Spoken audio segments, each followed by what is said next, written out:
Bom, dito isso, então, hoje é cônicas.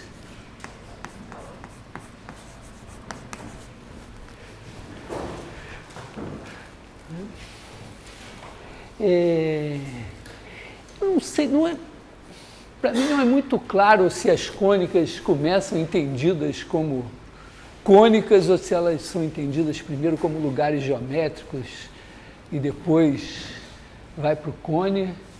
O grande nome das cônicas é um grego chamado Apolônio. Eu li alguma coisa que parte do que ele fez se perdeu, o que talvez dificulte um pouco essa reconstituição histórica. Mas vou fazer então, falar como lugares geométricos, né? Vamos dizer, as cônicas são tipicamente a elipse, a hipérbole,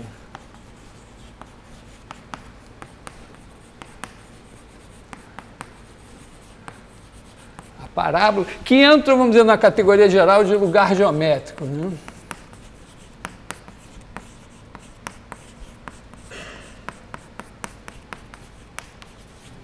Lugar geométrico é o que você diz, vou definir seja X o conjunto dos pontos do plano ou do espaço que satisfazem tais e tais propriedades. É isso. Então, círculo, né, tem um ponto, tem um raio, a distância ao ponto é igual ao raio, então dá lá o círculo. Se for no espaço da esfera, até vou... Bom, e o que nós vamos fazer? Geralmente essas propriedades geométricas têm tradução algébrica. Então, onde se lê, considere os pontos P tais que P tem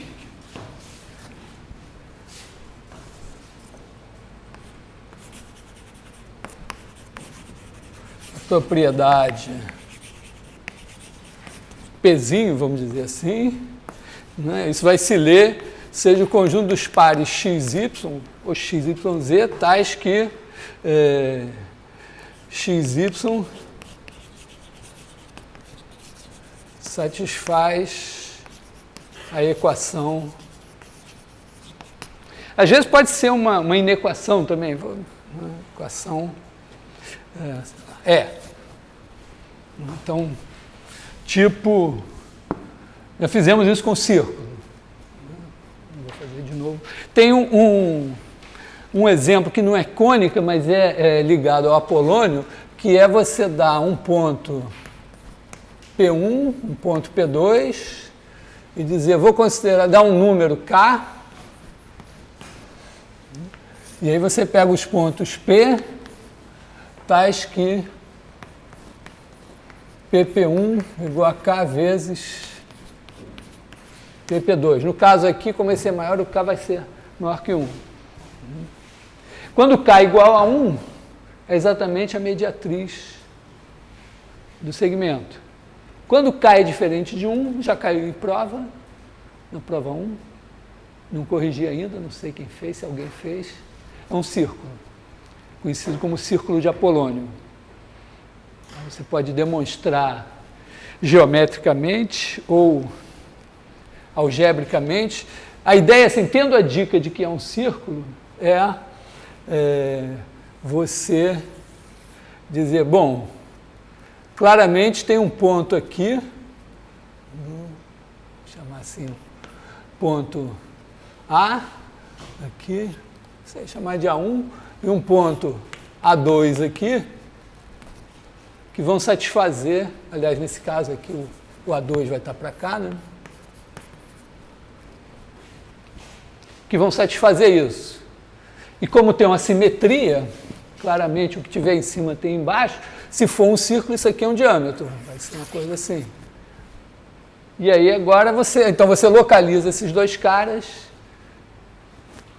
o centro está aqui no ponto médio, você já tem, tudo é só provar que satisfaz a equação do círculo, ou que a distância é essa, ou quando você faz Aliás, esse círculo tá mal, né? Porque ele teria que passar mais ou menos mais para cá, assim, né?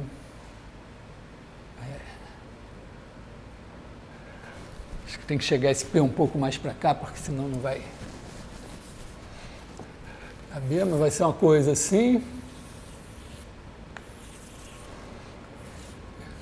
E aí esse P aqui assim. E aí você tem aqui o A1, o A2. Uma maneira geométrica muito legal também de provar isso é olhar para cá e mostrar que esse ângulo é reto sempre.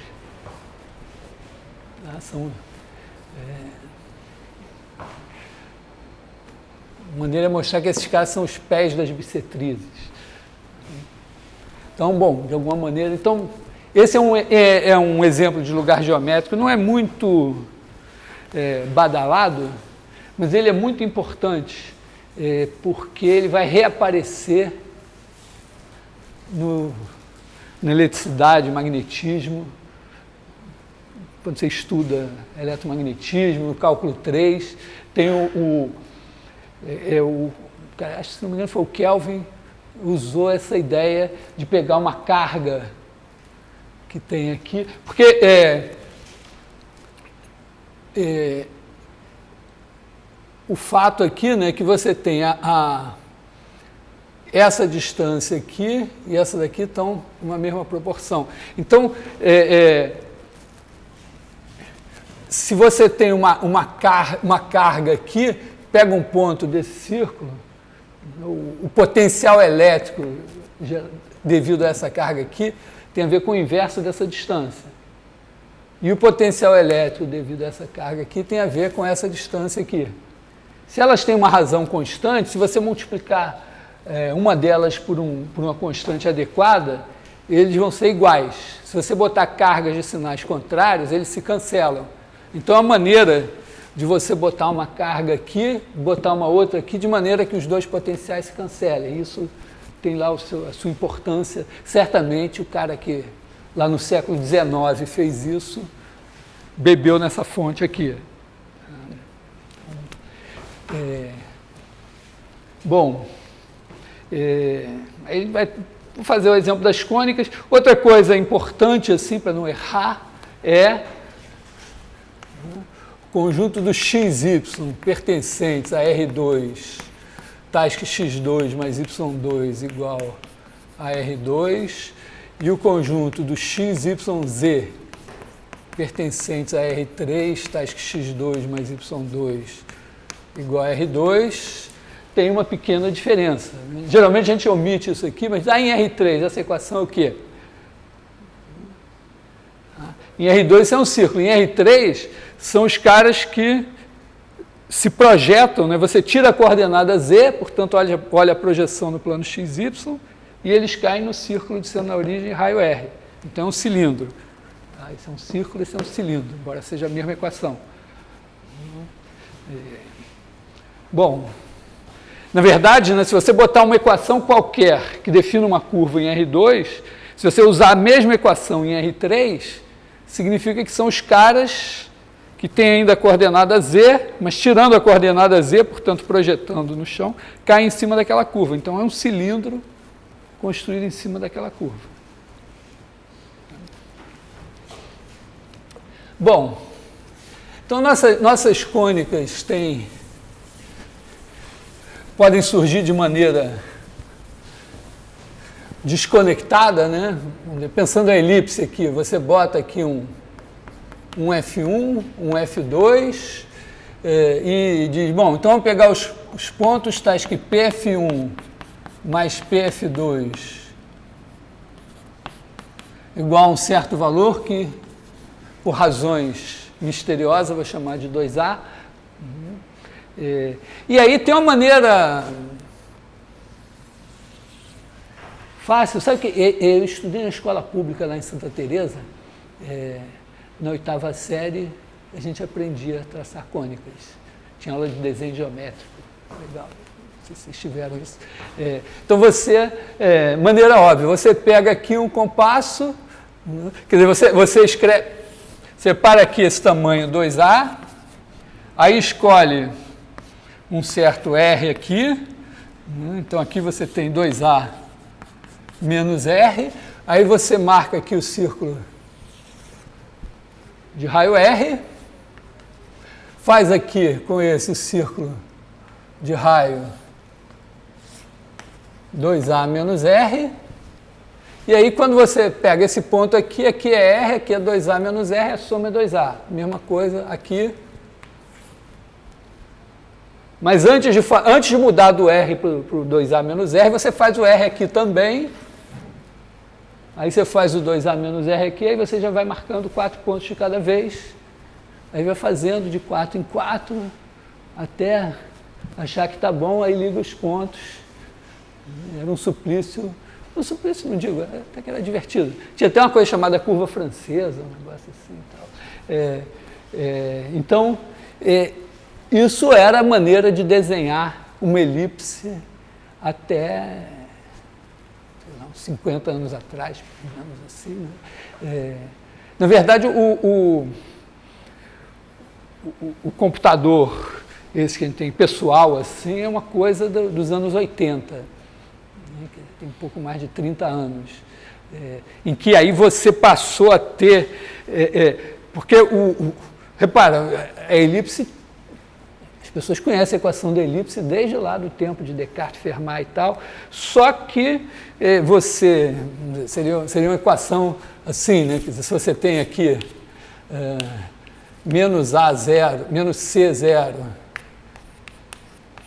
C0, aí você tem a elipse aqui, e ela tem a equação x2 sobre A2 mais y2 sobre B2 igual a 1. Então, você pode ir dando valores a x e tirando os valores de y. Só que envolve tirar a raiz quadrada. Então, não é nem um pouco mais barato, né, você dar um valor de x aqui, calcular o y tirando a raiz quadrada, e aí marcar um y aqui e outro aqui, na mão. No compasso, é até mais rápido. Até que entra o computador...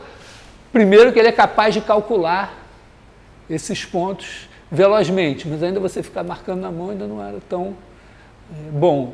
A partir do momento que ele mesmo começou a plotar os pontos, aí todo o pessoal de desenho técnico e tal aposentou seus instrumentos, ou guarda com carinho, eu gosto de brincar com aquilo, então, mas o desenho passa a ser feito no computador. Então, é uma coisa ainda sobrevivem, não sei se na arquitetura, na escola politécnica ainda tem a parte de expressão gráfica, ainda tem uma certa coisa ali, um pouco na transição. Então, a elipse é definida assim, uma primeira definição, sem o cone. A hipérbole bom, você bota PF1 menos PF2 igual a 2A, aí o A tem que ser, você tem aqui o F1, tem o F2, o 2A tem que ser menor que essa distância daqui,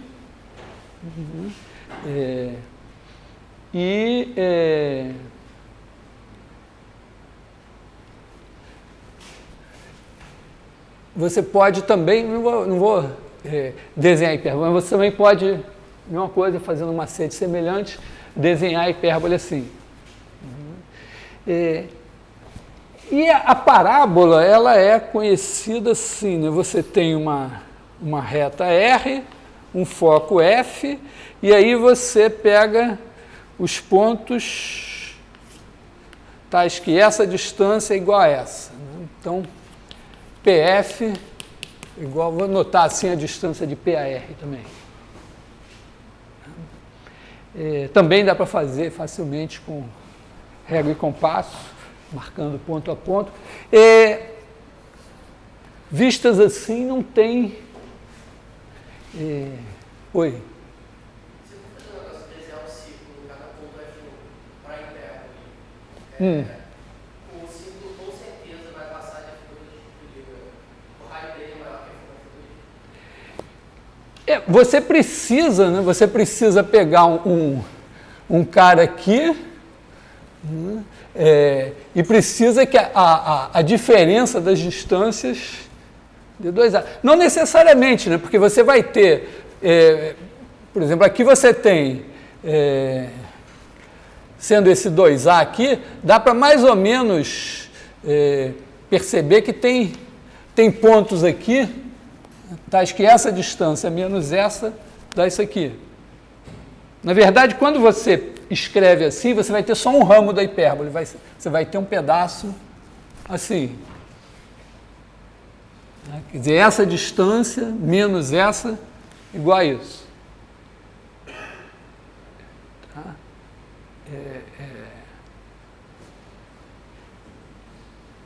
Tá? Você precisa do quê? Você precisa de uma coisa maior que 2A. Cada vez que você der uma coisa maior que 2A, aí você tem esse Rzão aqui, e aí você tem aqui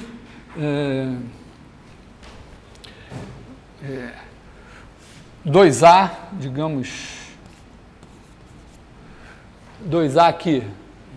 Então, esse menos esse dá 2A. Então, você pode marcar esse grandão no F1, o menor no F2, onde eles se encontrarem, aí você tem uma distância que é essa, a outra é essa, a diferença é 2A. Então, a cada vez também você marca 2 pontos do lado de cá, e, na verdade, você tem o outro ramo seria PF2 menos PF1 igual a 2A. Então, a definição correta é botar o módulo aqui. Porque a hipérbole, a gente entende hipérbole não como um ramo só, mas como 2 ramos. Tá? Então, essa é a definição da hipérbole. Assim. Aliás, vou passar um problema super legal, que a primeira coisa é olhar assim e ver o que tem a ver com cônicas, e depois ele vai se tornando mais emocionante, mas só tem a ver com cônicas. É o seguinte, dá 2 círculos e procura, né, círculos tangentes aos 2. E a questão é saber qual é o lugar geométrico dos centros dos círculos que são simultaneamente tangentes a esses 2 círculos brancos. Tá? Só isso, vou deixar para vocês a questão. Também você pode brincar com isso aqui, sem nenhuma geometria analítica. Não, esses círculos estão parados. Esse aqui tem o centro O1, esse tem o centro O2, raio R1, raio R2, fixos. Agora você tem, claro que você tem vários círculos cor-de-rosa que você pode colocar, que são tangentes aos 2. Então a questão é saber os centros desses círculos, onde é que eles estão colocados. Para fazer mesmo sem nenhuma geometria analítica. Bom, então, a primeira coisa assim, você olhando assim, né, a hipérbole e a elipse são correlatas, mas parábola é outra coisa, mas tem uma definição que é unificadora, que é o seguinte, você fixa uma reta, fixa um foco e dá um número E maior que 0. E aí você considera os pontos P, que está a reta R, então aqui você baixa isso aqui, né? E aí você considera os pontos tais que PF é igual a E vezes PR. Quando é igual a 1, você está com a parábola. A distância, essa reta é igual a essa distância aqui. Aí a grande surpresa é que se você estudar direitinho as cônicas, fizer o seu dever de casa, quando é menor que 1, isso dá uma elipse. E quando é maior que 1, dá uma hipérbole. Então, tem essa coisa assim. É claro que essa definição é mais legal porque ela unifica tudo. Mas repara que as outras definições de elipse e hipérbole revelam algo, né? Quando você faz a elipse, por exemplo, é menor que 1, está claro que vai ter um ponto mais perto aqui do que aqui, e está claro que você vai ter um outro ponto aqui, que essa distância dividida por essa ainda dá E. E que a sua curva, então, vai fazer alguma coisa assim. Quando é igual a 1, justamente, quando E vai aumentando para 1, essa curva vai... Porque essa distância aqui dividida por essa igual a E, quanto mais próximo de 1 o E tiver, mais longe esse ponto vai aparecer.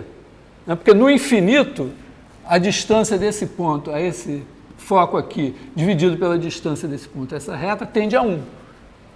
Então, a parábola seria uma elipse em que o segundo, vamos dizer, nem aparece aqui o segundo foco, mas que esse vértice aqui vai para o infinito.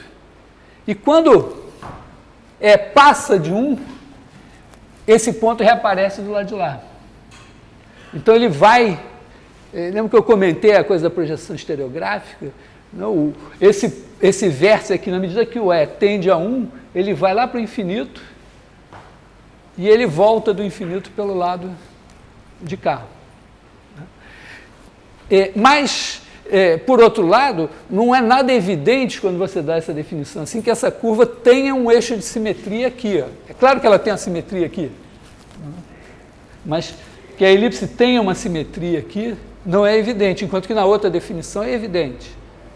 Mesma coisa a hipérbole que vai sair daqui, é evidente que ela tem um eixo de simetria aqui, mas não é evidente que tenha outro.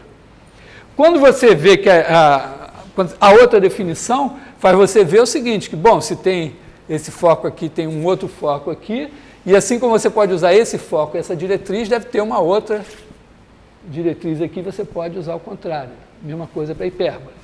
Então, tem um deverzinho de casa de pegar e fazer toda essa coisa geometricamente, e entender isso. Essa definição unificadora a gente vai encontrar lá no cone. Então, agora, o meu próximo passo é sair do plano e dizer, bom, o que essas coisas têm a ver com cone? Quer dizer, como é que elas vão se encontrar com as cônicas? Por enquanto, elas não têm nada de cônicas, mas a gente pode pegar um cone, vou desenhar ele plano assim, né? E aí você pode seccionar por um plano assim. E aí é claro que você tem uma seção assim que vai dar uma curva fechada, né? Tem uma outra posição paralela aqui, em que você tem uma curva que vai fazer assim, mas que não vai fechar. E tem uma outra posição assim, em que você tem um ramo do lado de cá e outro ramo do lado de lá. Essa reta amarela não precisa ser paralela ao eixo da cônica. Tá? Quer dizer, o plano pode inclinar como quiser. Então tem claramente três tipos diferentes. Né? Quando passa do rosa para cá, você começa a encostar do lado de cá também. Então, tem essas coisas aqui.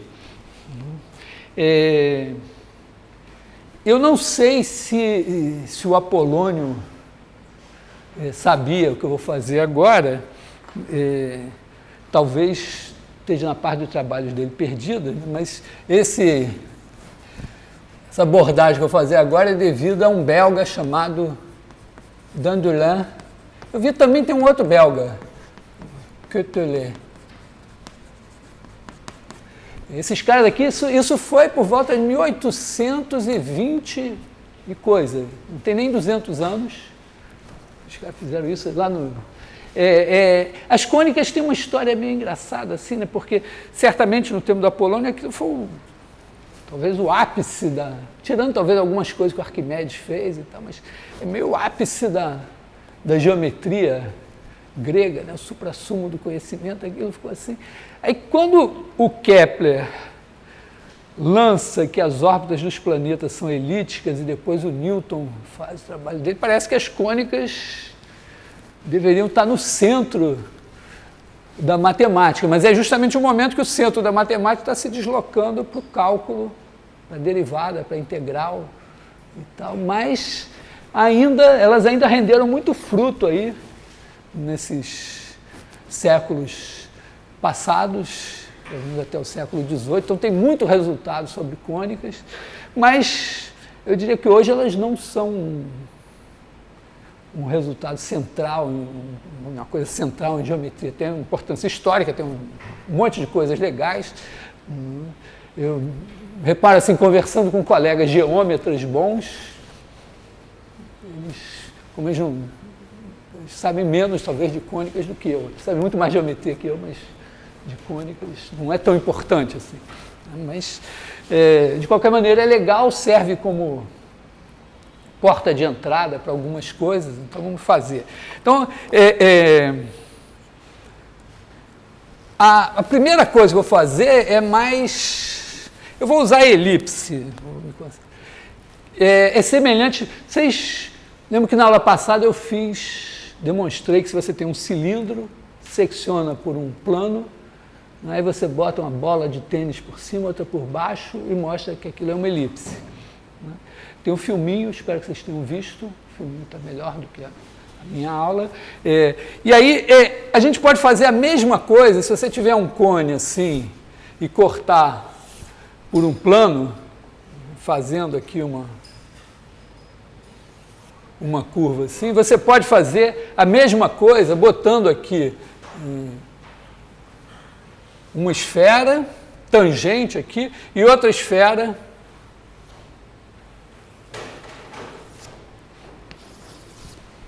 tangente aqui. Esse é o trabalho do Dandelin.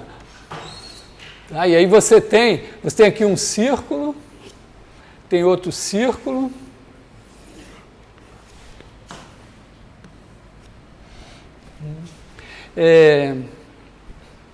Uma primeira coisa é mostrar o seguinte, ó, esses dois círculos estão perpendiculares ao eixo da cônica. Pela tangência. Então, se você pegar aqui no vértice, pegar uma geratriz do cone, ela corta aqui num ponto, no outro ponto, e você tem aqui um ponto P. Vamos chamar esse ponto aqui de P1, esse de P2. Essa distância P1, P2 não depende do ponto P, porque você tem aqui o vértice, tem o eixo da cônica, aí tem um plano. Vamos pensar assim que o eixo da cônica é vertical, tem um plano da cônica, esse plano desse círculo aqui horizontal, o plano desse outro círculo horizontal. Então, qualquer geratriz do cone vai cortar esses caras de maneira que P1, P2 é uma constante que eu vou chamar de 2A. Aí, nós vamos chamar esse ponto de tangência aqui de F1 e esse ponto de tangência aqui de F2. Está um pouco infeliz a minha posição, mas vou fazer para o F2, né? Se você pegar PF2 e PP2, repara, eu estou no ponto P, estou pegando esse plano daqui, por construção, eu botei essa esfera tangente a ele. Então, PF2 é tangente à esfera. E aqui eu tenho uma geratriz, a esfera é tangente ao cone. Então, PP2 também é tangente à esfera. Então, esses dois caras aqui, né, PP2 é igual a PF2.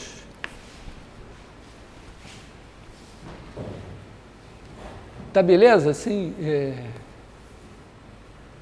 não sei, todo mundo tem visão espacial. Se fosse na arquitetura, eu nem me preocupava. Você entendeu? Tem uma coisa que eu chamei de princípio do chapéu do palhaço, que é o seguinte: se você tem uma esfera e um ponto qualquer fora da esfera, você tem aqui o centro da esfera, ponto P. Se você traçar uma tangente aqui, você tem o raio e aqui é perpendicular. Então, vamos chamar esse ponto aqui de Q. Se você traçar a tangente aqui em outro ponto, vamos dizer Q1, ponto Q2 aqui, aqui também é o raio e aqui também é perpendicular. Então, o que acontece? Ó? Esses dois triângulos são retângulos, têm a mesma hipotenusa e um cateto do mesmo tamanho. Então, essa distância aqui, PQ1, é igual a PQ2. Você não viu o vídeo. Então vai ver o vídeo, porra. Não, então trabalho, filha da puta, fazer a porra do vídeo. Boto lá, o cara não vê, porra, vai se fuder. Porra. Ah, foda. Não, vai ver o vídeo, porra, não vou explicar não. Então esse é o fato. Você tem uma esfera, tem um ponto que está lá de fora, e aí, se você traçar a tangente dessa esfera a partir desse ponto, a distância entre o ponto e o ponto de tangência é sempre a mesma. Então, o que eu tenho aqui, ó, PP1 é uma tangente a essa esfera e PF1 é outra tangente a essa esfera. Então, embora aqui esteja ruim, esse aqui é mais fácil de ver, né? PF2 tangente a essa e PP2 tangente a essa. Então, eles são iguais. Pelo mesmo motivo aqui, né, você tem PF1, PP1 igual a PF1. Então, ó, o que acontece? PF1 mais PF2 é igual a PP1 mais PP2. Só que PP1 e PP2, PP1 e P2 estão alinhados. Então, isso aqui é P1, P2, que é 2A. E não depende do ponto P. Então, é a mesma demonstração que tem no videozinho, que foi no cone, só que aqui é para... que foi lá no cilindro, aqui é para o cone. Oi? 2A, você chama de P1 até P2. Eu estou dizendo que isso não depende, porque a figura aqui é a seguinte, ó, você tem qualquer plano que você passe pelo eixo do cone, não importa se está assim ou se está assim, ele vai cortar o cone dessa maneira aqui.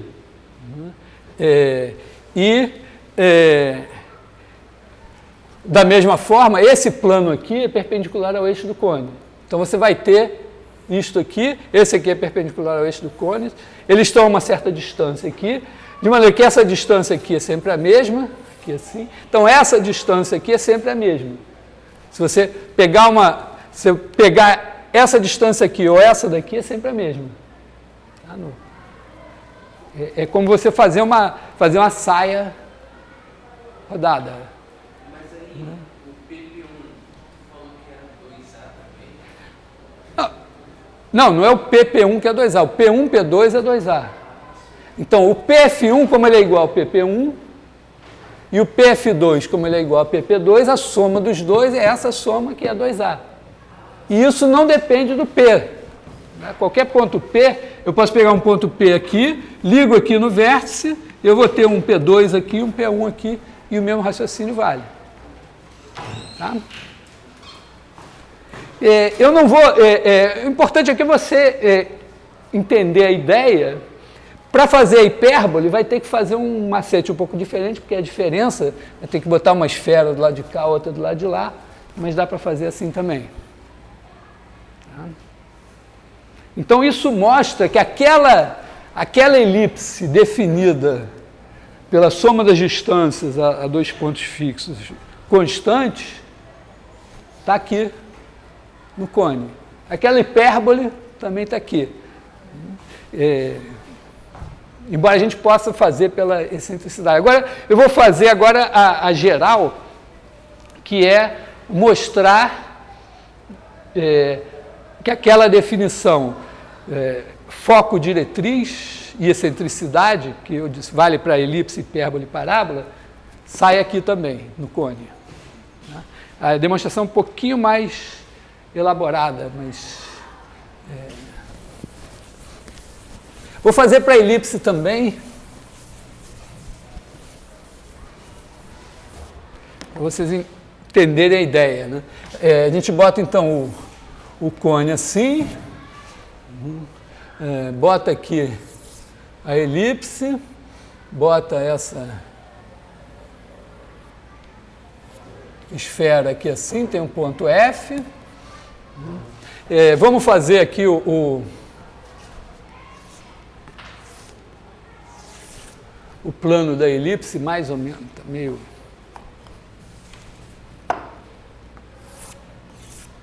Uma coisa mais ou menos assim.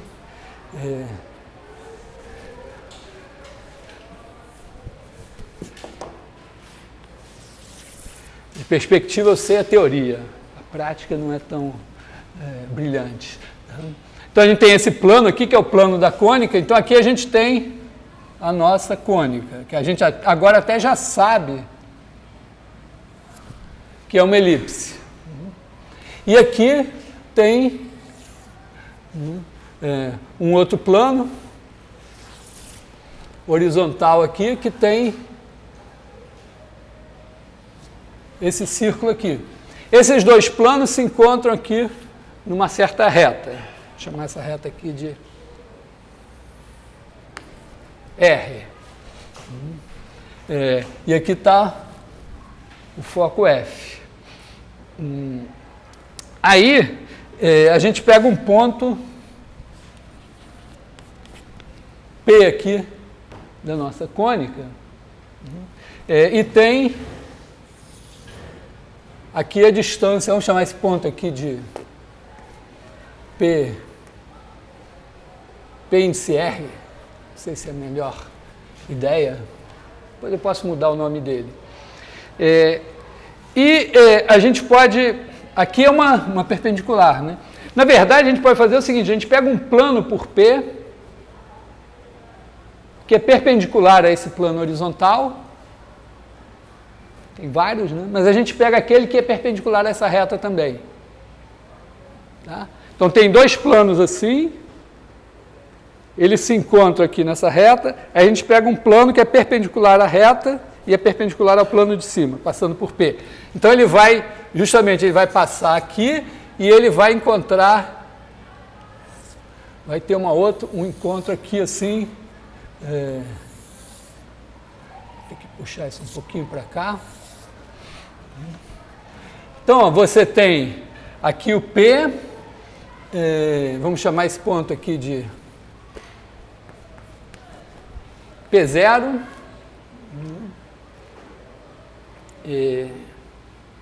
aqui tem o PR.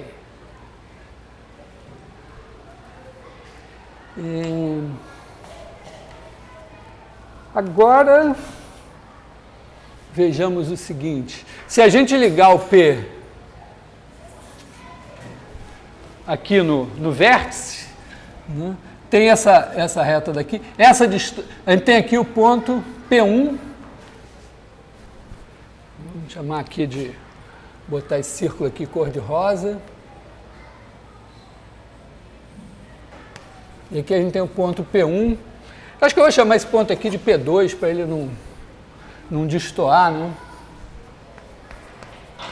P2 aqui. Tá? Então, ó, repara uma coisa, o PF é uma tangente aqui. Aqui eu liguei o P ao vértice e achei o P1. Então, o PF1 e o PF têm o mesmo tamanho. Né? PF é igual a P1, tá? Porque são tangentes à mesma esfera, a partir de P. E o PP2 é a distância, né? O PP2 é igual a distância de P a R. Então, a gente tem dois triângulos retângulos. Ó. Porque essa reta daqui, eu levantei perpendicular ao plano horizontal. Então, ela é perpendicular a qualquer reta do plano horizontal. Então, ela é perpendicular a essa aqui. Então, aqui tem um ângulo reto. E é perpendicular a essa aqui. Então, aqui tem outro ângulo reto.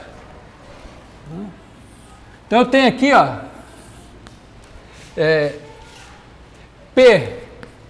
P0, P2 é retângulo em P0, né? E P0, P1 também é retângulo em P1. Ok? Então, temos aqui, lá em casa tem uma janela de madeira assim que levanta e prende.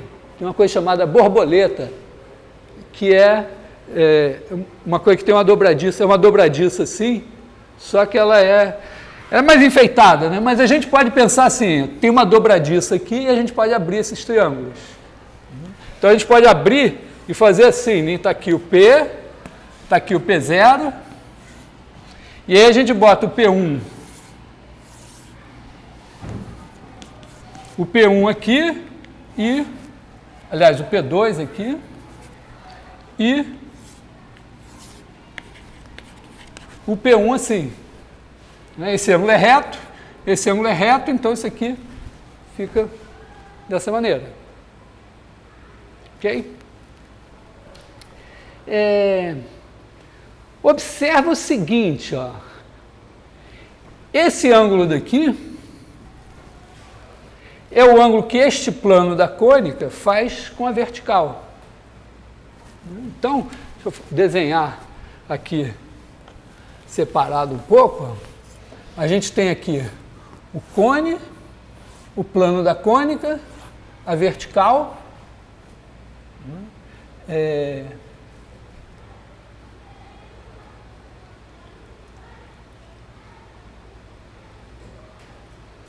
Se a gente botar a vertical aqui, aqui está o círculo. Né? Se a gente botar a vertical aqui, esse ângulo daqui é igual a esse ângulo aqui.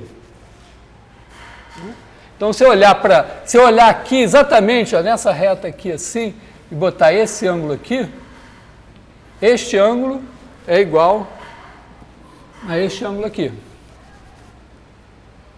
Por outro lado, ó, aqui a gente tem uma geratriz do cone e a vertical. Então, este ângulo de cá é como se esse fosse a vertical e isso aqui fosse uma geratriz do cone. Então, é o ângulo da geratriz do cone com a vertical. É esse ângulo aqui, ó. Então, este triângulo é semelhante a esse aqui. Porque você tem a vertical aqui, tem a horizontal aqui, esse ângulo igual a esse. Então, esse triângulo aqui é semelhante a esse, e esse daqui é semelhante a esse.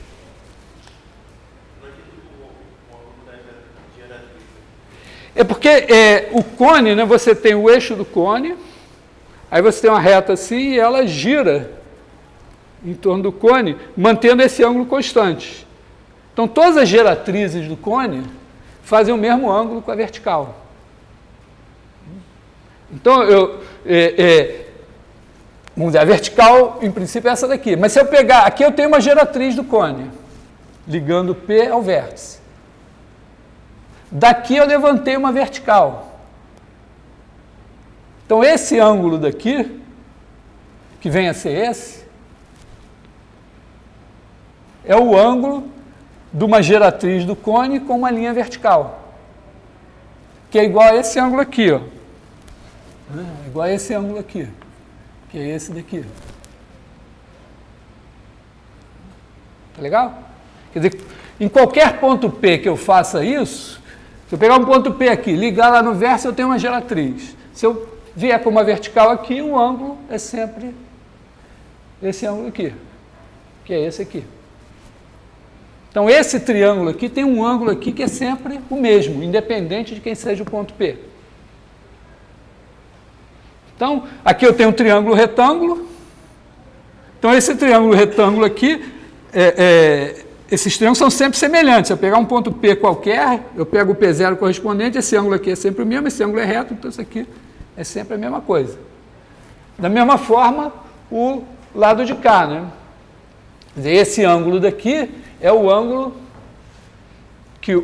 Aqui é uma reta do plano perpendicular à interseção desses dois aqui. Ela é paralela a esta aqui, né, meio por simetria, né, essa reta daqui é perpendicular a essa. Então, essa daqui também é perpendicular a essa, então, esta daqui, né, é uma reta assim, e aqui você tem a geratriz. E aqui você tem a vertical. Então, você tem essa reta e a vertical faz um certo ângulo. Como essa é paralela e essa também é vertical, quer dizer, aqui você tem esse é paralelo a esse é paralelo a esse e esse é paralelo a esse. Então, você tem também uma semelhança de triângulos aqui. Então, esse ângulo daqui é sempre o mesmo também. Então, a moral da história é que, se você fizer PF, que é igual a PP1, isso é igual a PP1 sobre P2. E como esses triângulos são sempre semelhantes, qualquer que seja o P, esse dividido por esse é sempre a mesma coisa. Que é isso aqui, ó, é esse dividido por esse. Observa que enquanto esse plano cortado lá de cá, esse lado aqui tem que ser maior que esse. Então, esse número, que é a excentricidade, é menor do que 1 enquanto você tiver uma elipse. Quando fica paralelo, aqui, esse triângulo fica isósceles, e você tem a parábola. E aí, quando passa para cá, que você começa a cortar lá, tem a hipérbole, esse passa a ser maior que esse e a excentricidade é maior que 1. Dá para ver que com esse cone você não pode ter qualquer excentricidade para a hipérbole, porque você vem, não pode passar daqui. Esse, não é? Porque fazer o desenho mais aqui assim. Está aqui o cone, está aqui o plano da cônica e aqui uma horizontal. Então, esse A dividido por B, A dividido por B é igual a excentricidade. A maior excentricidade que você pode ter é quando o B bater aqui, porque quando ele virar para cá, ele já aumenta de tamanho. Então, para esse cone, você tem uma excentricidade máxima para a hipérbole. Mas, claramente, né, se você for abrindo assim seu cone, você tem possibilidades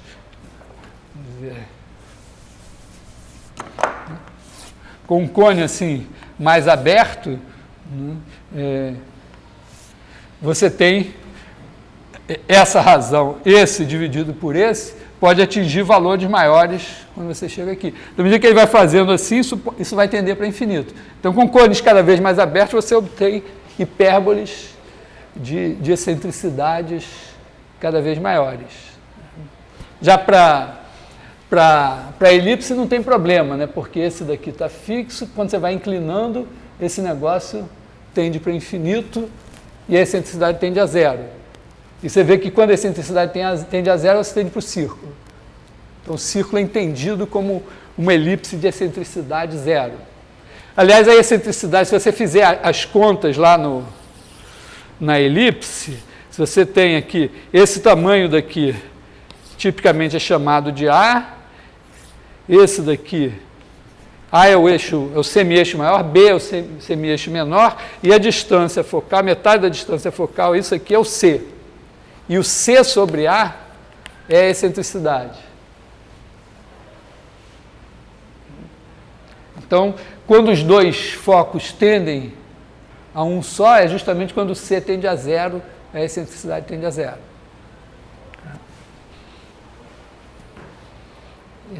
Bom, então essa é a ideia básica aqui. Tem um detalhe que eu estou bypassando vergonhosamente, eu fiz aqui para a elipse e não foi à toa, porque no caso da hipérbole eu vou ter que cuidar do ramo lá de cima também. Aí eu estou com muita preguiça de fazer isso. Oi? Por que definir a excentricidade assim? Definir o quê? A excentricidade dessa forma. Também tem como defini-la pela inclinação da reta giratriz, pela inclinação do plano. Usaria também? Não, a inclinação da geratriz. Geratriz do quê? Do cônio? Uma geratriz qualquer, pega a inclinação dela, dividido pela inclinação do plano.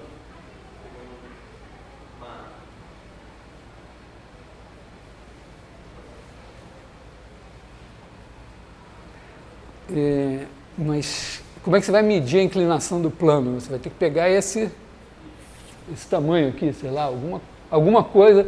Quer dizer, o que dá a inclinação do plano, de certa forma, é isso aqui, né? Quanto menos inclinado tiver o plano, maior vai ser esse tamanho aqui. Eu simplesmente fiz, vamos dizer, peguei essa ideia aqui, fiz e descobri que a excentricidade dá esse dividido por esse. Quando a gente faz a conta aqui, eu acho que aí o nome excentricidade fica mais adequado, porque é claro assim, né, que quando os focos tendem um para o outro, a elipse tende a um círculo.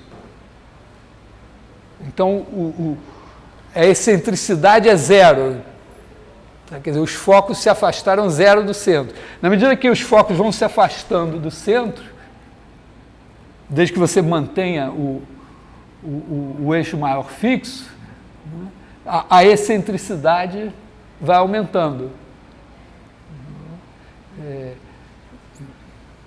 E aí, é claro que aí você pode ter, se você fixar o A, o C sobre A igual a 1, seria justamente quando a elipse tendesse a esse segmento de reta aqui.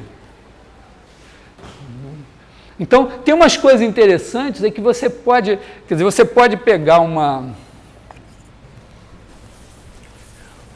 cônica e fazê-la degenerar.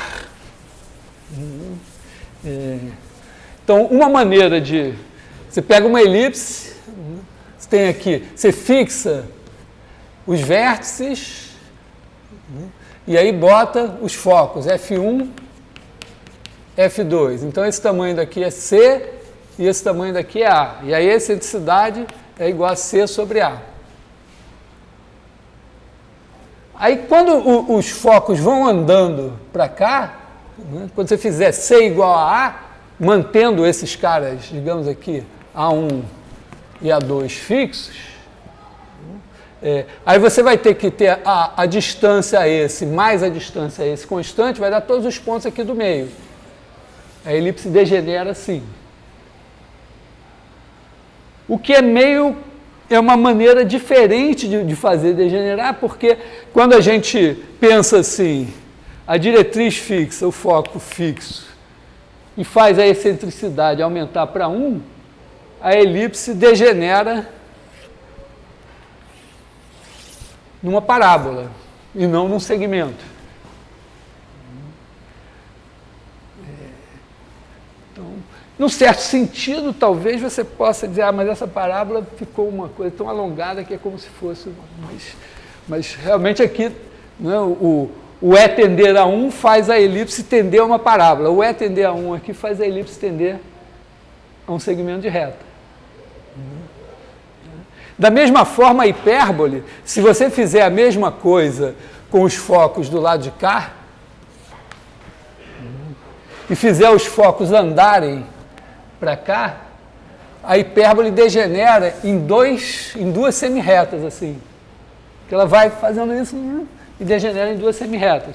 Então, você pode fazer uma hipérbole, a excentricidade da hipérbole tender a 1, e aí ela, em vez de tender para a parábola, tende para duas semirretas. Então, tem essas possibilidades que aparecem aí. Mas eu acho, voltando à história, eu acho que é razoável, né, você pensar isso, que você tem um círculo, aí está com o centro aqui, e aí essa distância, vamos dizer, você tem F1 igual a F2. Essa distância mais ela é 2R. Vamos chamar esse raio de A. Então aqui você tem aqui A e A. Agora você faz esses focos deixarem de coincidir, vai um para um lado, outro para o outro. Então você está se afastando do centro. Então esse nome excentricidade, fazer essa distância dividida por essa, é um nome até bem achado nesse sentido. Então eu penso, quando eu penso na excentricidade, eu penso nessa ideia daqui. Beleza? Bom, agora, ó, dever de casa. Prova tudo, né?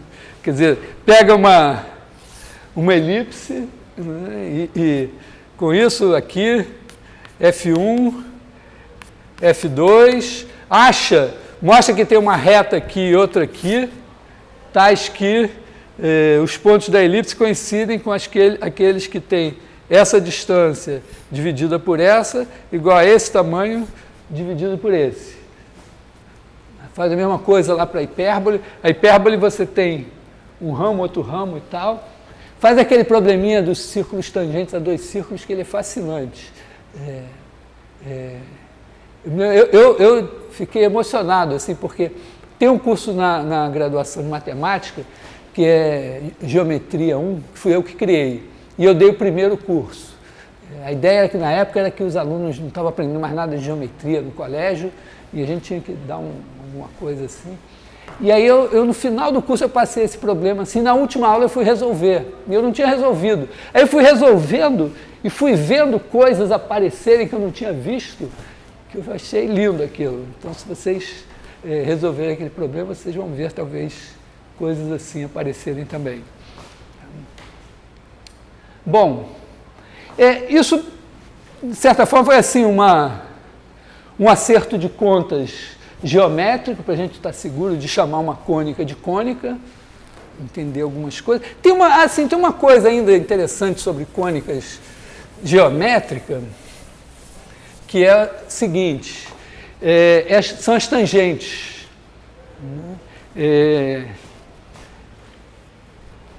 Você tem uma elipse aqui, F1, F2, aí passa aqui a elipse, pega um ponto P aqui e passar uma tangente aqui.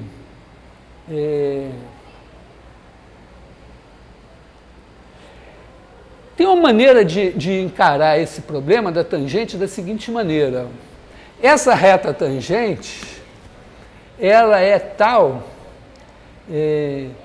que esse ponto, né? Pensa a reta R aqui. Esse ponto P aqui, ele minimiza uma coisa. Ó.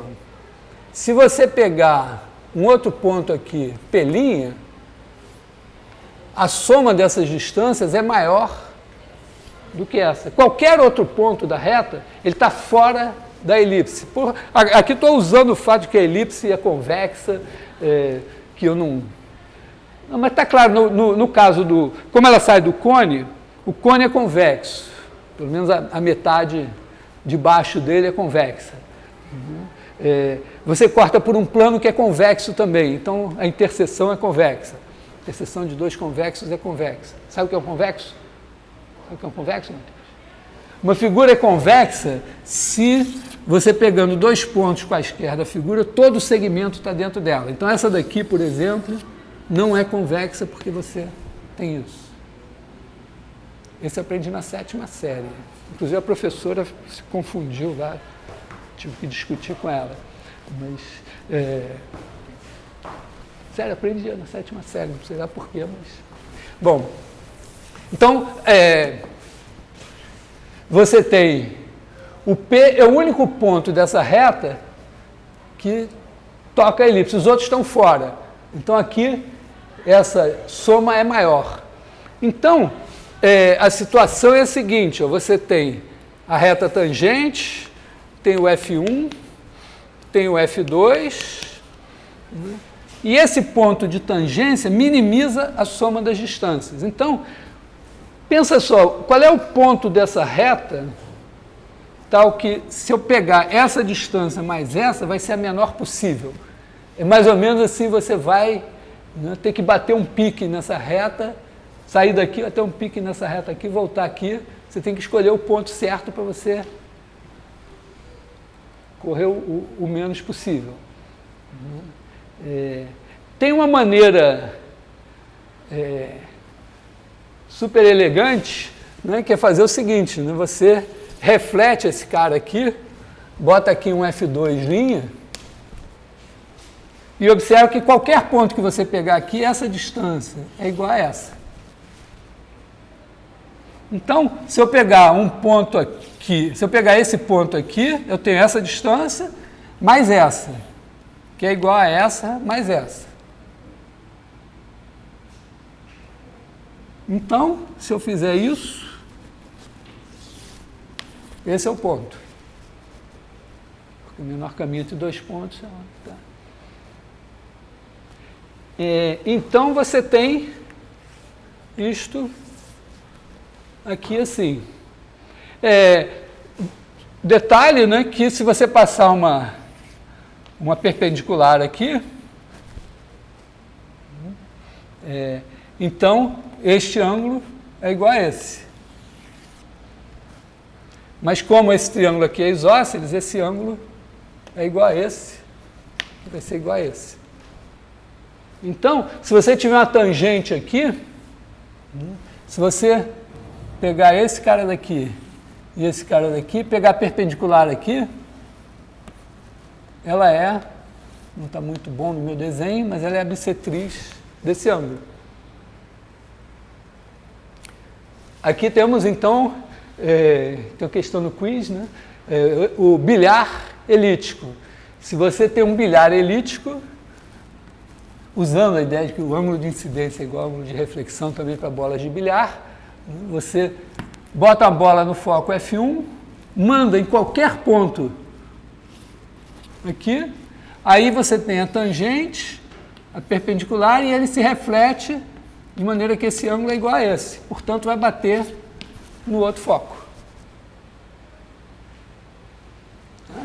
É uma maneira de fazer uma sala de cochichar também. Você pode fazer uma sala, né, com a abóbada elíptica, elipse de revolução, aí você fica no foco sussurrando e a pessoa com o ouvido no outro foco ouvindo tudo que você está falando e ninguém ouve nada, só quem você está falando. Tá bom?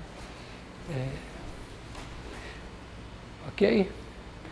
Aqui também, ó, tem uma coisa interessante que é a seguinte, né? Se esse foco for andando para o infinito, a nossa elipse vai ficando assim, né? Deixa o foco F1 aqui e vai mandando o F2 lá para o infinito. Então, o que acontece? Você bate aqui e reflete lá. Quando esse foco chegar no infinito, vai bater aqui e vai sair paralelo. Vai encontrar lá no infinito. Só que quando ele chegou no infinito, isso é uma parábola. Então, isso é a antena parabólica, o espelho parabólico, a concha acústica parabólica. É isso. Paralelo a esse eixo aqui. Tá? Porque ele vai procurando o foco lá no infinito. Quando ele chegou no infinito, ela sai assim. Então, é o princípio da antena parabólica, que obviamente tem que ser uma coisa que que tenha uma certa, vamos dizer, se variar um pouco não pode variar muito, porque você bota a antena parabólica aqui, você supõe, por aproximação, que o seu satélite está lá no infinito. Então ele manda o sinal reflete aqui, vem bater aqui, você capta todo, concentra tudo ali. Também, né, você pode fazer um espelho parabólico, você bota um ponto de luz aqui, aí tudo reflete assim. Né? Aí tem também a mesma coisa, você pode usar isso. Eu já vi um experimento assim, acho que os americanos fizeram em algum lugar lá, né, eu vi na internet em algum lugar. Você faz espelhos. Aí não é um espelho parabólico, você faz vários espelhinhos, mas colocados de maneira tangencial uma parábola, de maneira que recebe os raios de sol e concentra num ponto e aí derrete um tijolo. Tem uma lenda de que o Arquimedes teria feito isso para tentar evitar lá que os romanos tomassem, acho que era Siracusa mesmo que eles tomaram, ele era de Siracusa e tal, mas aparentemente ele não teria condições tecnológicas de produzir essa coisa, mesmo que ele tivesse tido essa ideia. Bom, tem isso aqui.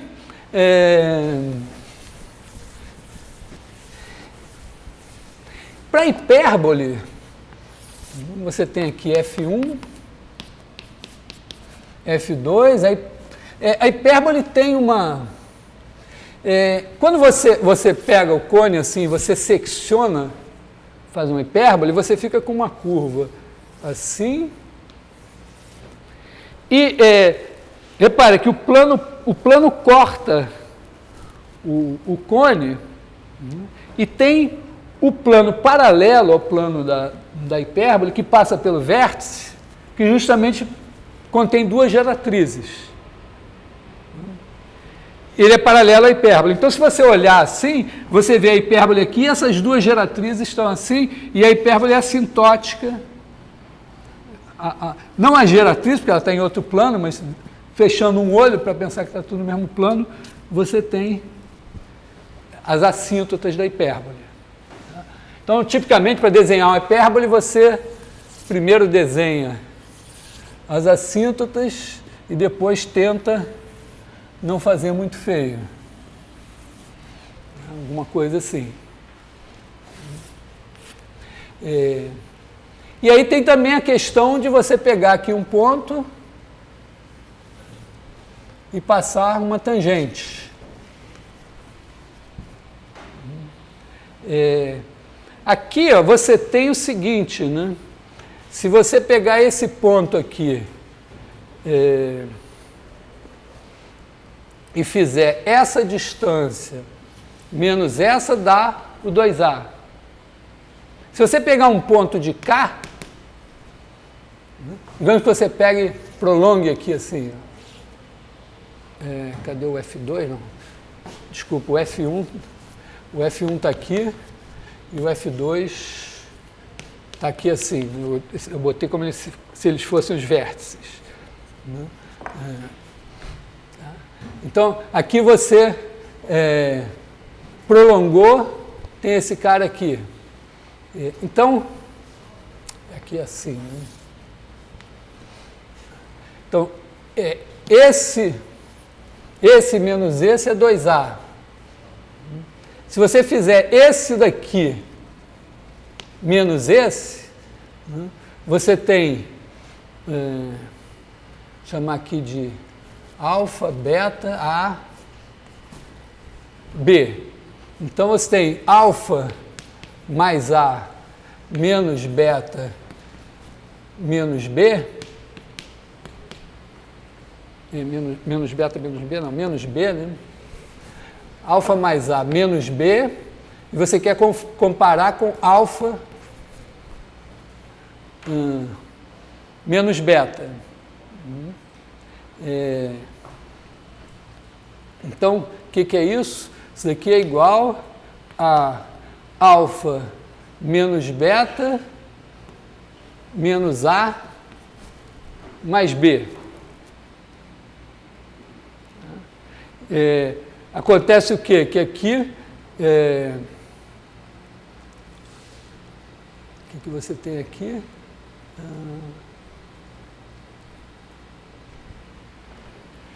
Alfa...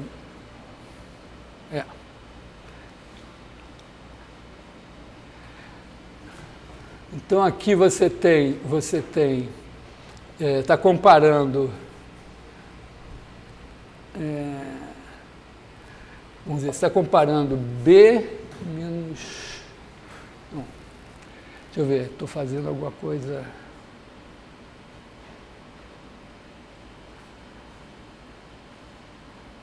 alfa mais A menos B, alfa menos beta.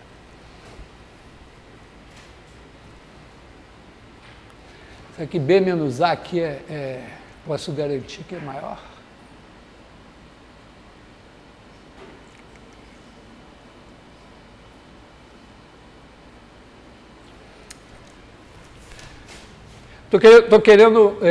Estou imaginando o seguinte, vocês me ajudam aqui. Esses caras aqui, esse menos esse é 2A. Se eu fizer esse menos esse, deve ser maior que 2A.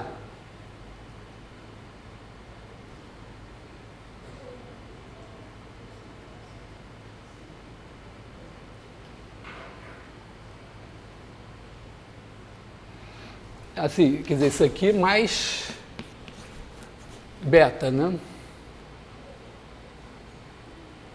Tá? Quer dizer, esse daqui é igual, aliás, espera aí, alfa mais A, isso.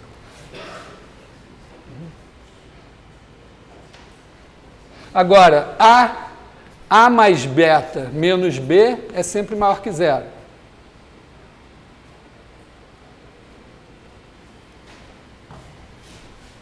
Legal? Estou dizendo que se eu fizer esse menos esse, é igual a esse menos esse mais alguma coisa. Então eu escrevi alfa menos beta, aí vi o que faltava. Eu tenho que somar beta, somar A, subtrair B. Então, este daqui é igual a esse mais isso. Só que isso aqui são dois lados de um triângulo, A e beta, menos o terceiro.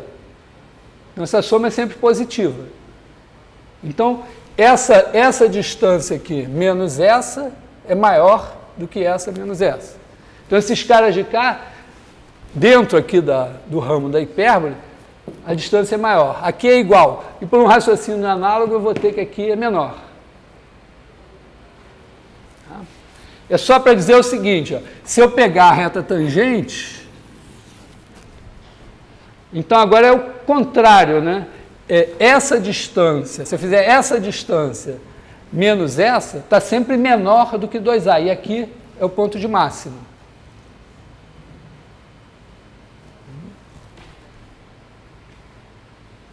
Eu estou pegando assim, estou pegando aqui dois pontos. Está aqui o ponto F1, está aqui o ponto F2, e aí eu estou passando aqui a tangente. E aqui está a hipérbole. Então, se eu pegar um ponto P aqui, PF1 menos PF2 é sempre maior, é sempre menor que 2A. Menor ou igual. E nesse cara daqui é exatamente, vamos ver, P1 aqui, nesse cara é igual. Então é uma questão de achar o mínimo agora.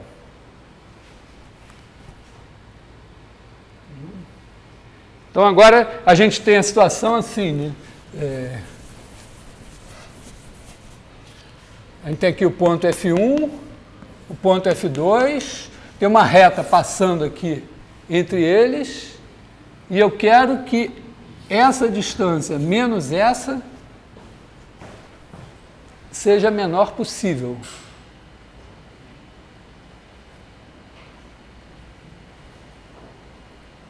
O que eu faço? talvez eu possa fazer uma coisa assim, né? Sei lá, bota aqui o F2, bota aqui o F2', e usar o fato de que essa distância é igual a essa. Então, PF2 menos PF1, aliás, PF1 menos PF2 é igual a PF1 menos PF2'. Será que a gente ganha alguma coisa assim? Eu estou fazendo um lado do triângulo, esse daqui, menos o outro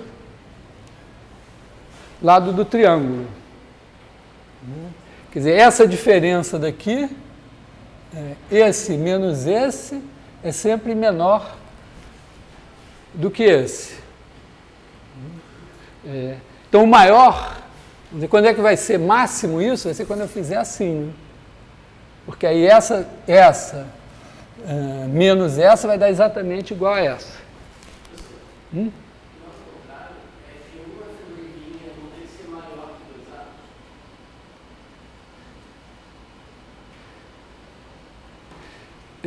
Maior que 2A? Não, aqui, ó, quando eu pego o cara daqui menos o cara daqui, é menor ou igual que 2A. Então, esse ponto aqui vai ser o ponto de máximo, né? Então, eu estou dizendo que quando eu faço esse menos esse, é sempre menor ou igual do que esse. A diferença de dois lados do triângulo é menor ou igual que o terceiro. A soma dos dois lados do triângulo é maior ou igual que o terceiro, certo? Sim, então a diferença de 2 é menor ou igual, né? Se você fizer A mais B é maior ou igual que C, então A é maior ou igual que C menos B. Então, quando você jogar esse cara para lá, você vai ter exatamente a igualdade.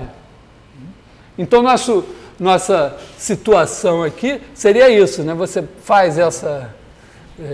não está muito bom aqui, vamos fazer assim, meio que roubando, né? Está aqui o F2, está aqui o F2', e aí você tem a tangente aqui assim. Bom, o que significa isso? Né? Deixa eu fazer um pouco melhor aqui. Você tem aqui o F1, F2, aí faz alguma coisa, uma tangente mais assim, passa aqui o F2', e aí esse é o ponto P aqui. E esse triângulo aqui é isósceles. Então, esse ângulo é igual a esse, que é igual a esse. E então, se você passar aqui a perpendicular, que divide ao meio, esse ângulo é igual a esse.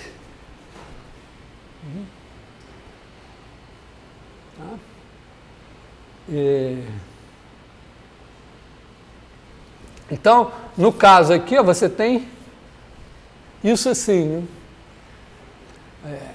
Essa reta daqui, na verdade, é a bissetriz desse cara aqui. Tá legal? O que vai dar uma coisa que é o seguinte, ó, imagina que você tem aqui, pensa assim, você tem aqui o F1, F2, aí você tem uma elipse qualquer, existem infinitas elipses com esses dois focos, que eu posso variar a excentricidade, né? E existem infinitas parábolas também, hipérboles, com esses dois focos. Então, pensa aqui uma hipérbole com esses dois focos, uma hipérbole com esses dois focos. Eu sei que o meu desenho está errado, ele é mais assim.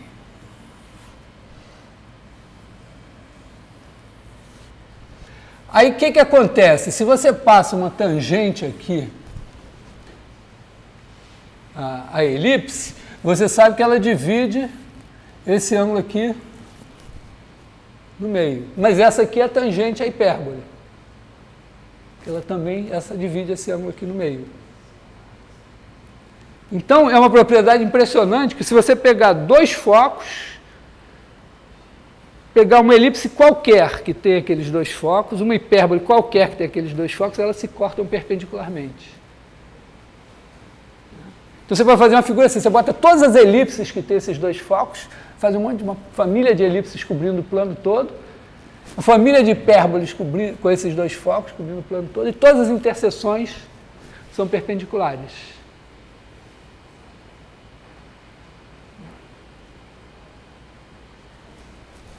Curiosidade geométrica também.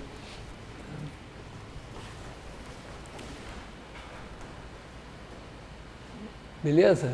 Então, vocês têm aí, podem passar uma semana se divertindo com as coisas das cônicas. Oi? Você falou que são infinitas elipses e infinitas hipérboles. Mas se eu pegar uma elipse, se eu fixar uma elipse, eu posso afirmar que só tem uma hipérbole com essa propriedade ou tem infinitas? Não, você fixou uma elipse. Então, você tem os focos. Qualquer hipérbole com esses dois focos, portanto, tem infinitas hipérboles, cortam essa elipse perpendicularmente. Se você fixar um ponto, aí não. Você vai ter, nesse ponto aqui, vai passar uma hipérbole só. Mas você tem hipérboles varrendo... na medida que você varia a centricidade, as hipérboles tendem para a hipérbole. Você vai vindo assim, e você tem as hipérboles tendendo para a vertical aqui. E tem as hipérboles tendendo para essa semirreta aqui. Então, você cobre todos os pontos da elipse, todos eles têm hipérbole com esses dois focos aqui.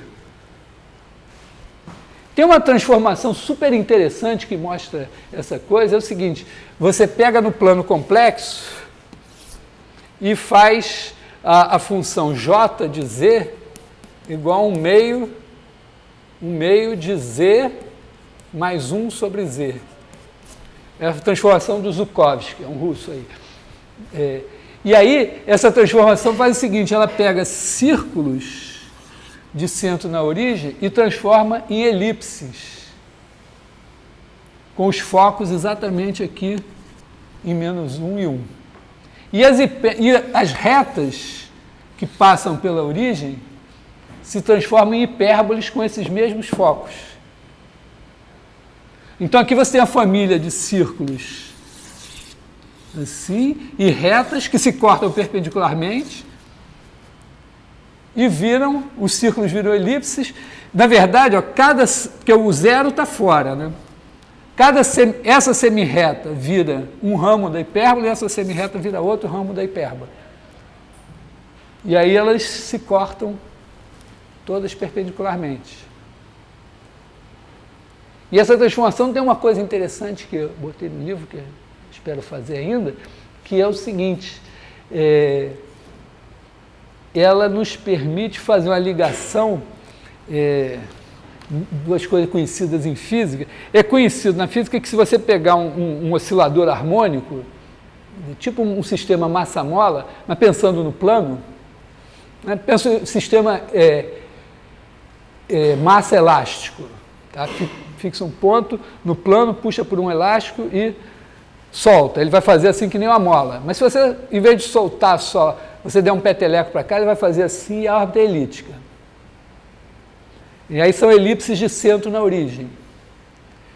E você sabe da gravitação que no problema dos dois corpos, se você botar um problema ideal lá, dos dois corpos, você tem órbitas elípticas, só que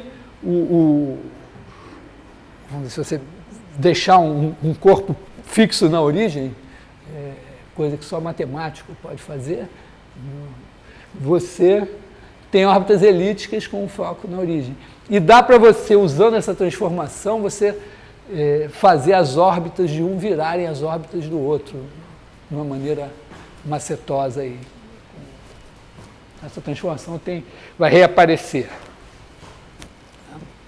Então, que horas são? Hã? Teve aula dessa, mas eu sabia que ainda ia dar tempo de eu fazer umas continhas.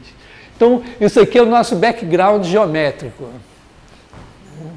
Vamos dizer assim, é tudo que vocês deveriam ter aprendido de cônicas no colégio, um pouco mais.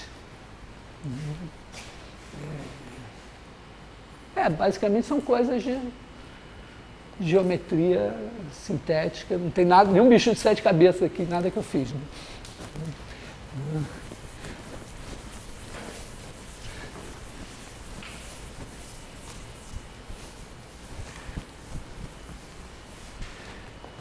Marco Aurélio me falou assim, estou achando, eu acho que eu concordo com ele também, que o Enem está meio que vai nos forçar a fazer uns 6 meses de ensino fundamental e médio antes de começar o curso.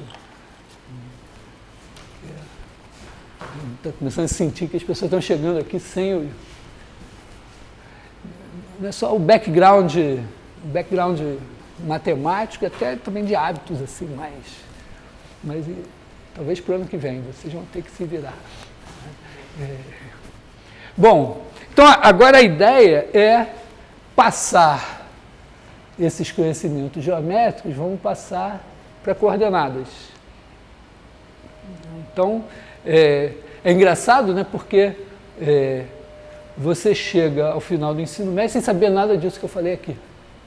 Mas você sabe que x2 sobre A2 mais y2 sobre B2 igual a 1 é uma elipse, que pode cair no Enem. Eu vi uma prova do Enem. Você sabe lá que a equação do segundo grau não sei o que é uma parábola, a equação não sei o que é uma hipérbole e tal. Isso você sabe, né?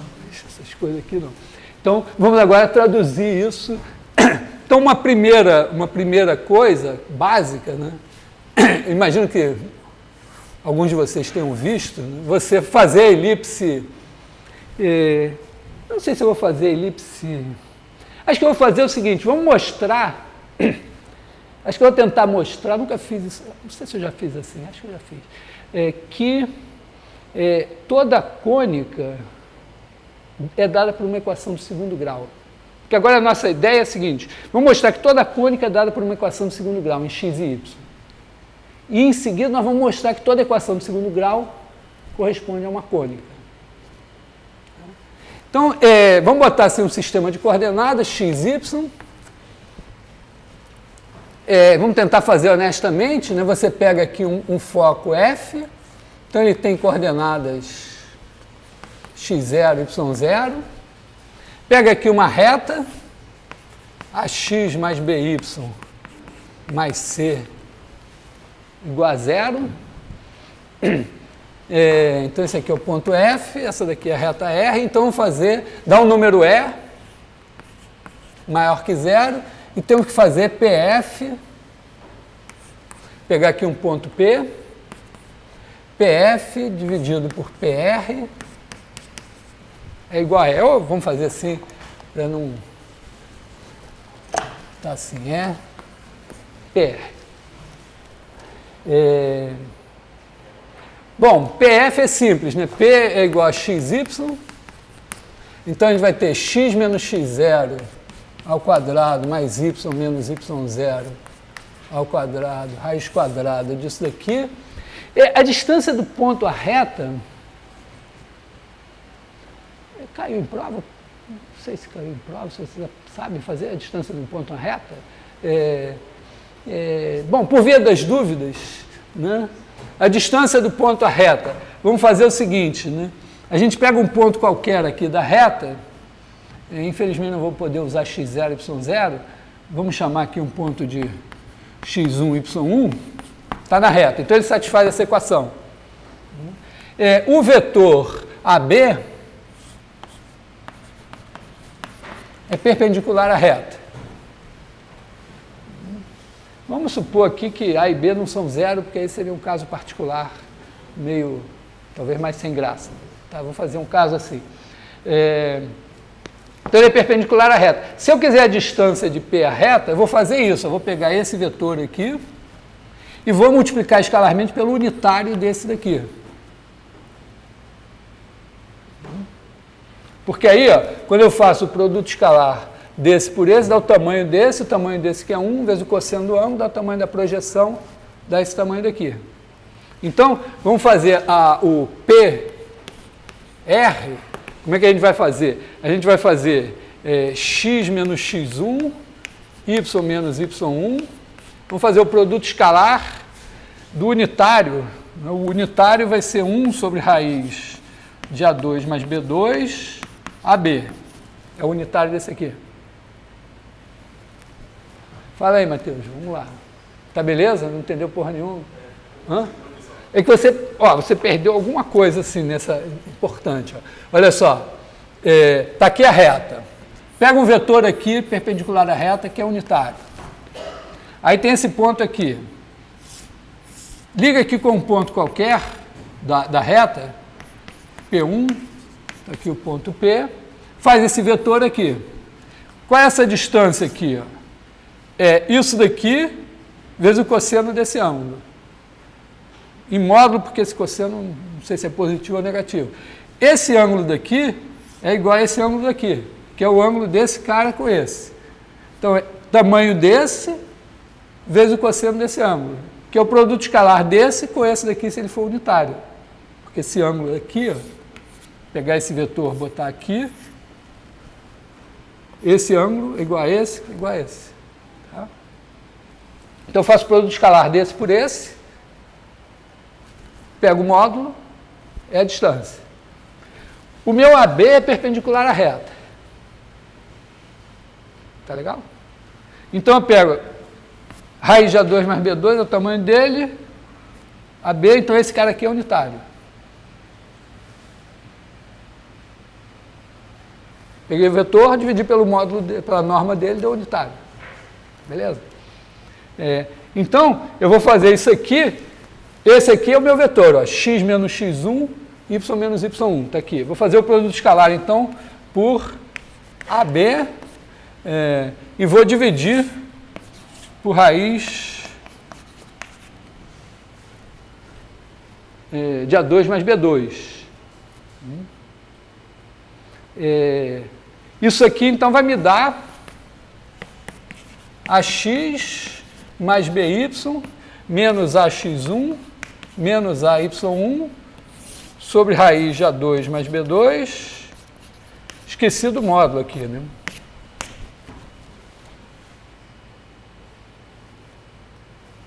Só que x1 e y1 está na reta, então AX1 mais BY1 é igual a menos C. Então isso aqui é C. Então isso aqui é igual a módulo de AX mais BY mais C sobre raiz de A2 mais B2. Eu sempre olhava, os caras sabiam essa fórmula de cor, eu achava impressionante.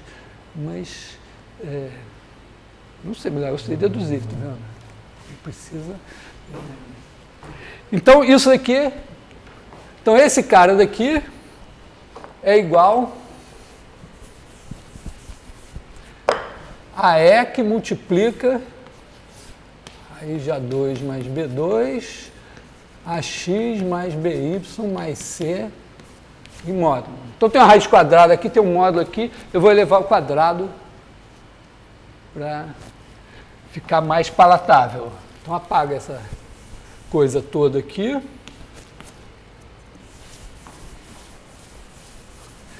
Isso daqui vai nos dar x menos x0 ao quadrado mais y menos y0 ao quadrado igual a E2, tá aqui E2 sobre A2 mais B2, AX mais BY mais C ao quadrado. Então, se eu queria mostrar que toda cônica satisfaz uma equação de segundo grau, está resolvido o meu problema. A menos do caso em que A e B são zero, fica como exercício, é o caso mais fácil. Tá? Então, toda cônica satisfaz uma equação de segundo grau. Oi? No caso do termo de segundo grau velho. Segundo grau o quê? Tem algum caso que o x ao quadrado da esquerda corte, não é ao quadrado, segundo grau ao quadrado, não é ao quadrado? Sim, Porque você sempre pode fabricar isso, né? É algo especial, pode dar uma reta, né? Quer dizer, quando cortar os termos do segundo grau, aqui é x2, aqui é y2. Então, se A e B forem 1, e E for raiz de 2, vai dar 1 aqui, x mais y mais c ao quadrado aqui, vai cortar o x2 de lá, o y2 de lá, vai ficar uma reta. É um caso especial de cônica. Quando você tem o cone, se você passar um plano exatamente pelo vértice e tangenciando o cone numa geratriz, você tem uma reta. Também pode dar duas retas concorrentes se você passar um plano pelo vértice, mas cortando mesmo duas geratrizes, dá duas retas concorrentes. Tem um caso que eu já chamei a atenção, que é de duas retas paralelas, que não aparece no cone, mas se você pensar que o cilindro é um cone degenerado, então você pode seccionar um cilindro paralelamente ao eixo dele, sem tangenciar, você vai ter duas retas paralelas também. Então, na verdade, uma cônica, né, pode dar, classicamente, uma elipse que inclui, a elipse inclui também um círculo. E inclui também um ponto, que é o caso em que o plano passa assim e pega só no vértice. Pode dar também uma hipérbole, mas pode dar um par de retas concorrentes, que é um caso degenerado da hipérbole. E pode dar uma parábola, mas pode também dar um par de retas paralelas, também de certa forma é um caso degenerado. A gente faz questão de incluir esses casos degenerados, porque nas equações do segundo grau eles podem aparecer. Mas, na verdade, você diz uma equação do segundo grau. Então, se você fizer uma equação, por exemplo, uma equação ax mais by mais c ao quadrado igual a zero, estou revelando nos meus truques para a prova. E você aprende lá aquele método, tem todo um método para você pegar uma equação do segundo grau e dizer qual é a cônica. Você pega lá os coeficientes, trabalha não sei o que lá e tal. Aí eu te dou isso aqui. Aí, o que o pato da prova faz? Multiplica essa porcaria, acha a equação do segundo grau e trabalha pra caceta e tal, até descobrir que é uma reta, se não errar nada. Mas você pode dizer, se isso ao quadrado é igual a zero, então isso é igual a zero. Portanto, é uma reta.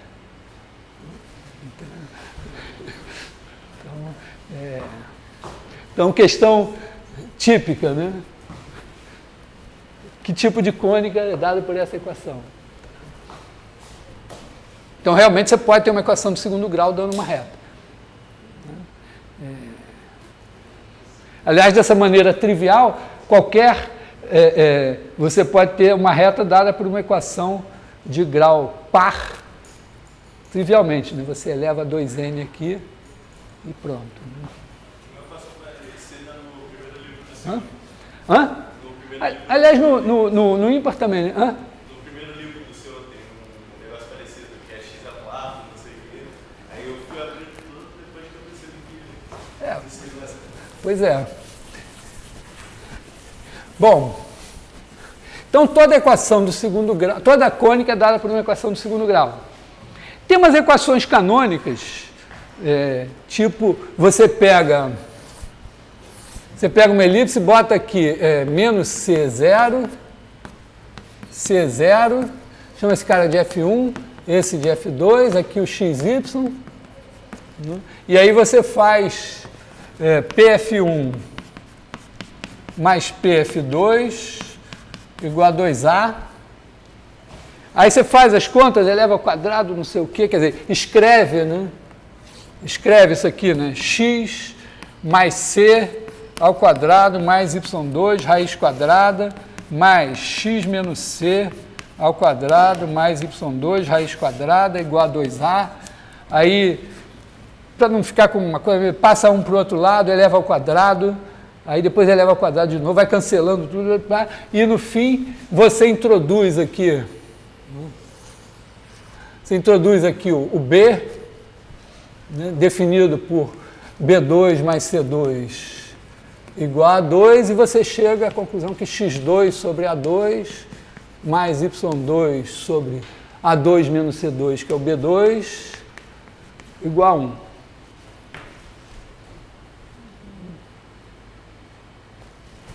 Então, tem essa equação canônica de elipse dada assim. Para hipérbole, você pode fazer a mesma coisa, só botando menos, né? Se você fizer PF1 menos PF2 em módulo igual a 2A, você chega numa equação assim, y2, x2 sobre A2 menos y2 sobre B2 igual a 1. Aqui, no caso da hipérbole, é assim, né? Você tem isso aqui, tem isso aqui, esse tamanho daqui é A, aqui até o foco, esse tamanho daqui é C, aí você pega, constrói esse retângulo aqui assim, aí você bota aqui C, botar o C aqui, aqui você tem A e aqui você tem B. Então aqui você tem A2 mais B2 igual a C2.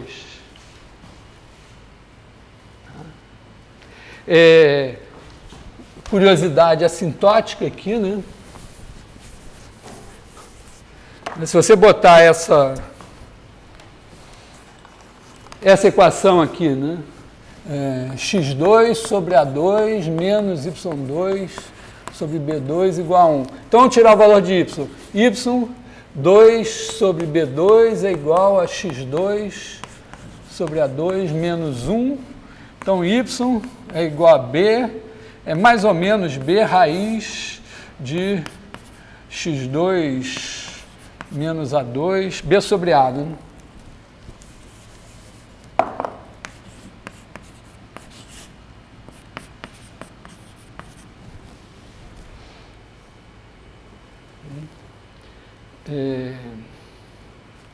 Tá? Aí, vamos dizer, olha para o ramo de cá, assim, né? Esse aqui, né? E olha, divide por x. Então, se você fizer y sobre x, você vai ter b sobre a raiz de x2 menos a2 sobre x. Vocês passaram, sei lá quantos séculos estudando limites no cálculo 1. Esse limite aqui é 1. Então, o limite, quando x tende para infinito de y sobre x, é igual a b sobre a. Quer dizer, esse negócio daqui vai tendendo para essa reta aqui. Ou, se você quiser, você pode fazer a diferença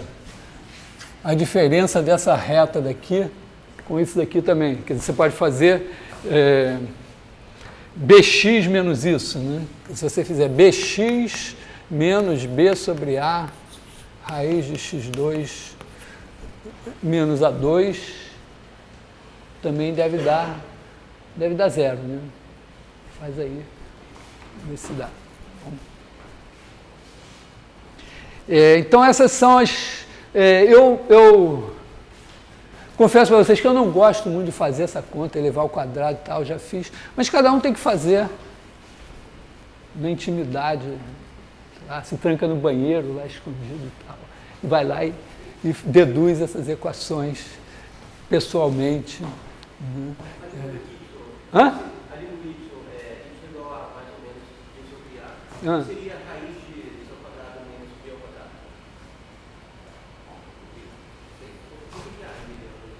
Esse A, deixa eu ver, porque você tem o A2 aqui, né, no denominador. Eu fiz assim, né, esse aqui é x2 menos A2 sobre A2. Quando eu tirei a raiz quadrada, como o A é positivo, ele saiu. Né, o B2 também tirei a raiz quadrada, veio para cá, tá?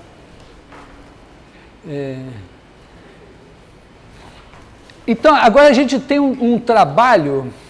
bom, e a parábola? A gente tem uma parábola canônica também, né? Só para não perder o... Tem uma parábola canônica que você faz o seguinte, bota aqui, procura uma parábola assim, que você tem um foco aqui, eu não sei direito, deve ser, acho que é A aqui e menos A aqui. Sim. Então você tem que ter a distância desse a esse daqui, vai ser x2 mais y menos A ao quadrado, igual a distância até aqui, que é, quer dizer, raiz quadrada disso é igual a y mais A. Roubando assim, sem me preocupar muito. Eleva ao quadrado aqui, você vai ter x2 mais y2 menos 2ax mais a2 igual a y2 mais a2 mais 2ax. Corta esse cara, corta esse daqui, 2ay aqui, né? Então, y é igual, ficou um ax aqui? Não, 2ay aqui, né? Então, y é igual a x2, 1 sobre 4a, x2 é uma equação padrão de parábola. Tem a vantagem aqui, é o seguinte, a gente então tem... Essa se tornou meio uma maneira canônica de fazer a coisa, não é única, mas... Quer dizer, a gente tem uma equação padrão de elipse, x2 sobre A2 mais y2 sobre B2 igual a 1. Eu olha para esse, reconheço, é uma elipse. E você tem uma equação padrão, y2 sobre A2 menos y2 sobre B2 igual a 1, você diz, é uma hipérbole. E você tem y igual a 1 sobre 4a x2, é uma parábola. Então, você tem equações padrão que você reconhece. Obviamente, aqui não importa, isso às vezes vai aparecer, né, na forma x2 menos y2 igual a 1, coisas assim. Né, 2x2 mais 3y2 igual a 1. Você divide pelo que tiver que dividir, vira isso aqui. Então, aqui a gente tem equações canônicas de cônicas que não têm termos em xy. Quando você não tem termo em xy, você tem uma maneira muito simples de reconhecer uma cônica. Então, a primeira coisa então, para olhar é o seguinte, se você tiver uma equação do segundo grau que não tem termo em xy, né, pensa uma coisa assim, ax2 mais... vou botar assim, chamar assim, cy2 mais dx mais ey mais f igual a zero. Aqui é uma homenagem que estou prestando ao bxy, que não apareceu. Eu posso olhar isso aqui e dizer, bom, então isso aqui é ax2 mais dx mais cy2 mais ey mais um f aqui, igual a zero, eu posso transformar isso num quadrado e transformar isso num quadrado. Quer dizer, isso aqui... Vou fazer o caso mais simples, pensando que o A e o C são não nulos. Os outros casos são mais fáceis até, né? Você pega aqui, bota o A do lado de fora, fica com x2 mais 2 vezes d sobre 2ax. E agora a gente acrescenta aqui mais d sobre 2a ao quadrado. A gente ficou devendo d sobre 2a ao quadrado aqui. Mais c, y2, mais 2e sobre 2c, y, mais e sobre 2c ao quadrado. Então, isso é igual. Bom, a gente tem aqui D2 sobre 4A. Na verdade, tem um A aqui, né? Mais E2 sobre 4C menos F. E agora, dependendo dos sinais, quer dizer, isso aqui é x mais d sobre 2a, esse aqui é y mais e sobre 2C.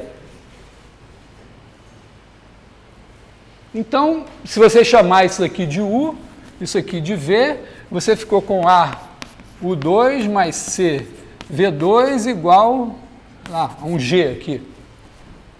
E agora, dependendo dos sinais de A, C e G, você vai achar uma elipse ou uma hipérbole. E isso foi o quê? Você tinha um sistema de coordenadas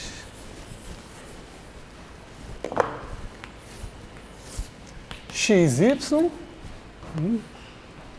Então, está aqui o ponto de coordenadas x, y. Aí você botou aqui D sobre 2A. Digamos assim, E sobre 2C aqui. Quer dizer, aqui vamos dizer, menos E sobre 2C, menos D sobre 2A, suponha que E sobre 2C era negativo, só para dar uma emoção maior. E aí você tem esse sistema de coordenadas aqui, que é UV. E quando você faz aqui, ó, x mais D sobre 2A é U. Y mais E sobre 2C, o E sobre 2C, nesse caso era negativo, você tem o V. Então é só uma translação dos eixos, transforma isso numa equação de segundo grau que você consegue reconhecer como elipse ou hipérbole. Se você não tivesse o termo em x2 ou o termo em y2, um desses termos aqui ficaria do primeiro grau. E aí você cairia para um caso de parábola. Tá? Então a ideia é a seguinte: se você tiver uma equação do segundo grau em x e y, que não tem termo em x e y, você faz uma translação de eixos e vê que você tem uma cônica. Esse é o caso simples. Claramente, essa cônica vai estar certinha aqui nesse sistema de eixos. Quando tiver termo em x, y, deve significar o quê? Que você tem uma cônica inclinada. E que, portanto, não adianta você transladar os eixos, porque ela está torta e vai continuar torta. O máximo que você pode botar é o centro no centro dela. Então, aí você vai ter que fazer uma rotação de eixos, provavelmente. Quer dizer, se você quer ter a esperança de mostrar que uma equação de segundo grau com termo em x, y vai dar uma cônica, você tem que pegar o sistema de coordenadas e rodar. Então, o nosso próximo passo é dizer, vamos ver o que acontece quando a gente roda o sistema de coordenadas. Como é que essa equação vira? E aí a gente quer que ela vire uma certa... Ela vai virar uma certa coisa em U e V, né? Você muda as coordenadas para U e V, vai virar uma equação que vai ser do segundo grau. E aí você quer que ela não tenha o termo em UV. Então aí a questão é, será que tem um ângulo de rotação que faz o termo em UV desaparecer? Se ele desaparecer, vira esse problema aqui que é simples. Então, nosso caminho agora vai ser tentar rodar os eixos e ver se a gente consegue eliminar o termo em XY. E aí a gente terá demonstrado que toda equação de segundo grau é dada por uma cônica. E isso vai ter consequências impressionantes. Isso é trabalho do Fermat, se não me engano, lá no 1600 e coisa, antes do Newton. Então, acho que tá bom, né? Que horas são? Não é possível que ainda tenha aula. Me disse, ainda bem, passei da aula hoje, que beleza.